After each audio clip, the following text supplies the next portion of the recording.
Hello friends, Dhamus kitchen and blog પર તમારું સ્વાગત છે। આજે આપણે બનાવીશું નાસ્તા માટે એકદમ બિસ્કિટ જેવી ભાખરી। આપણા ગુજરાતીઓની સવાર ભાખરી વગર ન પડે। સવારમાં ચાની સાથે મસ્ત બિસ્કિટ જેવી ભાખરી મળી જાય એટલે નાસ્તામાં બીજું કશું જ ન જોઈએ।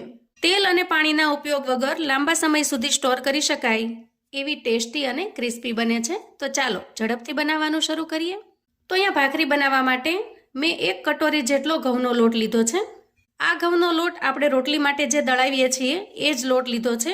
ભાખરી માટેનો જે સ્પેશિયલ કરકરો લોટ દળાવીએ છીએ એ મેં નથી લીધો, કેમ કે તમારી પાસે જો રોટલીનો લોટ હોય તો પણ તમે આ રેસીપી બનાવીને તૈયાર કરી શકશો। મેજરમેન્ટથી જોઈએ તો 1 વાટકી લોટથી આપણે અહીંયા 3 ભાખરી બનાવીને તૈયાર કરી શકીએ। અને હા મિત્રો, તમારે જો ભાખરી કેટલી બનશે એનું માપ લેવું હોય તો તમે આ રીતે પણ લઈ શકો છો। જુઓ, આ રીતે કરશો તો તમને ખ્યાલ આવી જશે કે આમાંથી 3 ભાખરી બનશે। મેં જ્યારે નાના હતા ત્યારે મારા નાનીમાં આ રીતે અમને સમજાવતા। ખાસ કરીને જે બિગનર્સ હોય એને ખ્યાલ ન આવે કે કેટલા લોટમાંથી કેટલી ભાખરી બનશે, તો આ રીતે એ લોકો કરી શકે છે। જુઓ, તો અહીંયા 3 ભાખરી આપણે બનાવીશું। તો લોટને અહીંયા ચાળી એકદમ ચોખ્ખો કરીને મેં લઈ લીધો છે। હવે લોટ અહીંયા આપણે એકદમ સિમ્પલ જે રોટલીનો હોય એ લીધો છે। તો એને થોડો કરકરો બનાવવા માટે હું અહીંયા એકદમ જે ઝીણો રવો આવે છે એ ઉમેરું છું। તો અહીંયા માત્ર 2 ચમચી જેટલો રવો આપણે એડ કરવાનો છે। તો 3 ભાખરીના લોટની સામે તમે 2 ચમચી જેટલો રવો એડ કરશો તો ભાખરી એકદમ ક્રિસ્પી અને ખૂબ જ મસ્ત બનીને તૈયાર થશે। હવે રવાને આપણે લોટની અંદર સારી રીતે મિક્સ કરી લઈએ। આજે આપણે તેલ નાખ્યા વગર કે પાણીનો ઉપયોગ કર્યા વગર એકદમ બિસ્કિટ જેવી અને ખૂબ જ ક્રિસ્પી એવી ભાખરી બનાવીને તૈયાર કરીશું। રવાને મિક્સ કર્યા પછી આપણે એમાં એડ કરીશું 3 ચમચી જેટલું ઘી। તો આપણે અહીંયા મોણ તરીકે ઘીનો ઉપયોગ કરવાનો છે। ઘી નાખવાથી ભાખરીનો ટેસ્ટ એકદમ સરસ બની જાય છે અને વળી તેલના મોણ કરતાં ઘીનું મોણ નાખવાથી ભાખરી એકદમ ક્રિસ્પી પણ બને છે। અને ત્યાર પછી આપણે એડ કરીશું સ્વાદ પ્રમાણે મીઠું। તો તમને જેમ અનુકૂળ હોય એ પ્રમાણે તમે મીઠાનું પ્રમાણ રાખી શકો છો। હવે આ બધી જ વસ્તુને આપણે સારી રીતે મિક્સ કરી લઈએ। તો ભાખરી બનાવવી એમાં કોઈ કારીગરી નથી, આપણે બધા જ ઘરમાં ભાખરી બનાવતા હોઈએ છીએ, પણ આ રીતે જો તમે ભાખરી બનાવીને તૈયાર કરી શકશો તો તમે 6 થી 7 દિવસ આ ભાખરીને એકદમ કૂણી અને ફ્રેશ રાખી શકશો। લાંબી મુસાફરીમાં જવું હોય અથવા તો પ્રવાસ પર્યટનમાં જવું હોય તો આ ભાખરી બનાવીને તમે સાથે લઈ જઈ શકો છો, કેમ કે 3 થી 4 દિવસ એનો ટેસ્ટ એવો ને એવો રહે છે। જેમ આપણે ઘરે ભાખરી બનાવી અને બીજે દિવસે વાસી થઈ જાય એવી નહીં થાય। એક વખત ચોક્કસથી તમે પણ બનાવીને જોજો, તમને આ રીત ખૂબ જ પસંદ આવશે। તો અહીંયા 3 ચમચી મોણ નાખવાથી ખૂબ સરસ મોણ લાગી ગયું છે। આ રીતે મુઠ્ઠી પડતું મોણ થયું છે। જુઓ, હવે અહીંયા જુઓ, મેં દૂધ ગરમ કર્યા પછી જે મલાઈ વળે છે એ મલાઈ લઈ લીધી છે। આ રીતે થોડી મલાઈ આપણે વાટકાની અંદર લઈ લેવાની અને જરૂર પ્રમાણે આપણે મલાઈનો ઉપયોગ કરવાનો છે। તો અહીંયા પાણીનો આપણે બિલકુલ ઉપયોગ નહીં કરીએ। આજે જે લોટ બાંધીશું એ મલાઈથી બાંધીશું। તો આ રીતે મલાઈ અને ઘીનો ઉપયોગ કરવાથી ભાખરી ખૂબ જ મસ્ત બને છે અને લાંબા સમય સુધી એકદમ ફ્રેશ રહે છે। તો આ રીતે આપણે 1 ચમચી મલાઈ ઉમેરતું જવાનું છે અને હાથની મદદથી મિક્સ કરતું જવાનું છે। ધીરે ધીરે જરૂરિયાત મુજબ તમે મલાઈ ઉમેરશો તો લોટ ઢીલો નહીં બને। તો અહીંયા હાથથી લોટને ખૂબ મસળીને બાંધવા કરતાં તમારે એકદમ પોચા હાથે લોટને બાંધવાનો છે। જો આ રીતે હાથને પોચો રાખવાનો છે। આપણે જે એકદમ પ્રેશર કરીને જે મુઠ્ઠી વાળીએ છીએ એના બદલે એકદમ પોચા હાથે લોટને બાંધવાનો છે। આ રીતે છૂટો રહે એ રીતે, અને જરૂર પ્રમાણે મલાઈ એડ કરતું જવાનું છે। તો અહીંયા લોટ બાંધવા માટે અત્યારે આપણે જે મલાઈનો ઉપયોગ કરી રહ્યા છીએ એ એકદમ ફ્રેશ છે। સવારે જે દૂધ ગરમ કર્યું હોય એની જ મલાઈ મેં લીધી છે। તો વાસી મલાઈનો ઉપયોગ બિલકુલ નહીં કરશો, કેમ કે વાસી મલાઈનો ઉપયોગ કરશો તો આ ભાખરીની અંદર વાસ આવી જશે। તો લોટ બાંધવા માટે તમારે અહીંયા વાસી મલાઈનો બિલકુલ ઉપયોગ કરવાનો નથી। એકદમ ફ્રેશ તાજું દૂધ જે ગરમ કર્યું હોય એ જ મલાઈ તમારે ઉપયોગમાં લેવાની છે। હવે જુઓ, આપણી પાસે જે મલાઈ હતી એનાથી આટલું જ બાઇન્ડિંગ આવ્યું છે। હજી લોટ થોડો કોરો લાગે છે, તો જરૂર લાગે તો આપણે એમાં થોડું દૂધ એડ કરવાનું છે।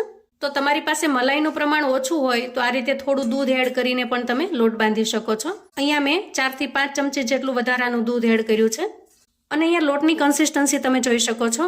જુઓ, આપણને દેખાવમાં એમ લાગશે કે લોટ એકદમ સૂકો છે, પણ જો આ રીતે કરશો તો ખ્યાલ આવશે। જુઓ,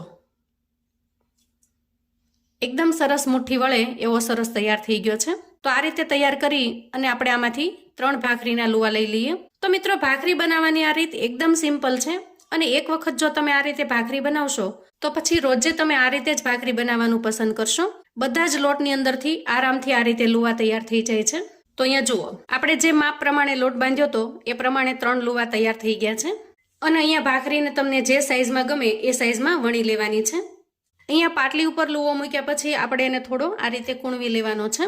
પછી આંગળી અને અંગૂઠાની મદદથી આપણે આ રીતે પ્રેસ કરતું જવાનું છે.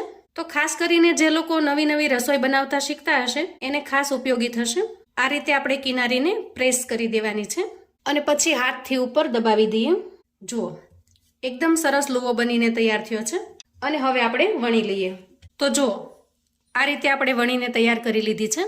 ગેસ ઉપર મેં તાવડી મૂકી દીધી છે.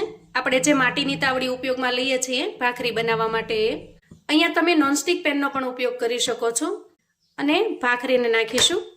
તો ગેસની ફ્લેમને અહીંયા બહુ હાઈ પણ નહીં રાખીએ અને સાવ ધીમી પણ નહીં રાખીએ. ગેસની ફ્લેમને આપણે મીડિયમ પર રાખીશું. તો મિત્રો, ભાખરી બનાવવી એ મોટી કલા કારીગરી નથી, પણ 2 થી 3 વસ્તુનું જો થોડું ધ્યાન રાખો તો તમારી ભાખરી પણ એકદમ સરસ બિસ્કિટ જેવી બનીને તૈયાર થશે. ખાસ કરીને લોટ કેવી રીતે બાંધવો, ગેસની ફ્લેમ કેટલી રાખવી, કેવી રીતે ચોળવવી, આ બધી વસ્તુને જો ઝીણવટથી તમે જોશો તો 2 થી 3 વખત બનાવ્યા પછી તમારી ભાખરી પણ એકદમ પરફેક્ટ બનવા માંડશે. નીચેની સાઈડ ભાખરી સરસ ચડી ગઈ છે. આપણે એની સાઈડ ચેન્જ કરી દીધી છે. તો અહીંયા ખાસ એ જોવાનું મિત્રો કે અહીંયા જો બહુ હાઈ ફ્લેમ પર આપણે શેકીશું તો ભાખરી બળી જશે અને એકદમ ધીમી ફ્લેમ રાખીશું તો ભાખરી કાચી ને કાચી રહેશે. પણ મીડિયમ ફ્લેમ રાખીશું તો તમે એને સારી રીતે શેકી શકશો, કેમ કે માટીની તાવડી હોવાથી ભાખરી એકદમ સરસ શેકાઈ જશે. જુઓ, પાછળ એકદમ સરસ ડિઝાઇન પડી ગઈ છે અને હવે આપણે સાઈઝ ફેરવી લીધી છે. જુઓ, એકદમ સરસ શેકાઈ ગઈ છે. તો તૈયાર થયેલી ભાખરીને આપણે લઈ લઈશું અને ભાખરી ઉપર તમને ફાવે એટલું તમે ઘી લગાવી શકો છો. ઓછું ફાવતું હોય તો ઓછું અને વધારે ફાવતું હોય તો વધારે. પણ ખરેખર આ ભાખરીની અંદર જો ઘી થોડું વધારે લગાવશો આ રીતે ખાડા પાડીને તો ભાખરી એકદમ ટેસ્ટી, ખૂબ જ લાજવાબ બને છે. તો જુઓ, એકદમ સરસ ભાખરી બનીને તૈયાર થઈ ગઈ છે. આ રીતે હવે બાકીના લુવામાંથી પણ આપણે ભાખરી બનાવીને તૈયાર કરી લઈએ. તો જુઓ, અહીંયા આપણે 3 ભાખરીને બનાવીને તૈયાર કરી લીધી છે. એકદમ ક્રિસ્પી અને ખૂબ જ મજેદાર બની છે. અને અહીંયા તમે એની ડિઝાઇન પણ જોઈ શકો છો. જુઓ, જેવી રીતે ભાખરીનો લુક એકદમ સરસ છે એવી જ રીતે એનો ટેસ્ટ પણ ખૂબ જ સરસ છે અને એકદમ સરસ બિસ્કિટ જેવી બનીને તૈયાર થઈ છે. અહીંયા તમે જુઓ, અડો ત્યાં જ એમાંથી બટકું પડી જાય છે. જુઓ, અહીંયા હું તમને તોડીને બતાવું. જુઓ, હાથમાં લેતા જ એકદમ સરસ ભૂકો થઈ જાય છે અને એકદમ સરસ ક્રિસ્પી બની છે. તો ખાસ કરીને અત્યારે વેકેશન પડ્યું છે અને બાળકોને થોડી વારે કંઈ ને કંઈ નાસ્તા માટે જોઈતું હોય છે. તો વેકેશનની અંદર તમે આ રીતે જો બનાવીને મૂકી દેશો તો બાળકોને 4 થી 5 દિવસ એકદમ આરામથી નાસ્તો પણ થઈ જશે અને વારે ભૂખ લાગે ત્યારે બાળકો એન્જોય પણ કરી શકશે. તો બહારથી મોંઘા બિસ્કિટ લાવીને ખવડાવવા કરતાં આ રીતે બિસ્કિટ ભાખરી બાળકોને પસંદ પણ ખૂબ જ આવશે અને તમે ઘરે બનાવેલી હોવાથી એકદમ હેલ્ધી પણ બની રહેશે. આ ભાખરીનો ટેસ્ટ આપણે જે રૂટીનમાં ભાખરી ખાઈએ છીએ એના કરતાં સાવ અલગ છે, જેથી તમે એને ચા સિવાય એમને નાસ્તામાં પણ ઉપયોગમાં લઈ શકો છો. તો મિત્રો, આવું અવનવું જાણવા માટે અને મને સપોર્ટ કરવા માટે ચેનલ પર જો તમે નવા છો તો ચેનલને સબસ્ક્રાઇબ કરો. વિડીયો ગમે તો લાઈક અને શેર કરો. તમારા સગા સંબંધી મિત્રોને પણ આપણી આવી સરસ મજાની બિસ્કિટ ભાખરીની રેસિપી ચોક્કસથી મોકલી આપજો, જેથી એ લોકો પણ વેકેશનની અંદર બાળકો માટે આ બનાવીને તૈયાર કરી શકે, એન્જોય કરી શકે. કોમેન્ટમાં મને ચોક્કસથી જણાવજો મિત્રો કે આજની આપણી આ બિસ્કિટ ભાખરીની રેસિપી તમને કેવી લાગી છે. ફરી મળીએ એક નવી રેસિપી સાથે. ત્યાં સુધી આવજો મિત્રો.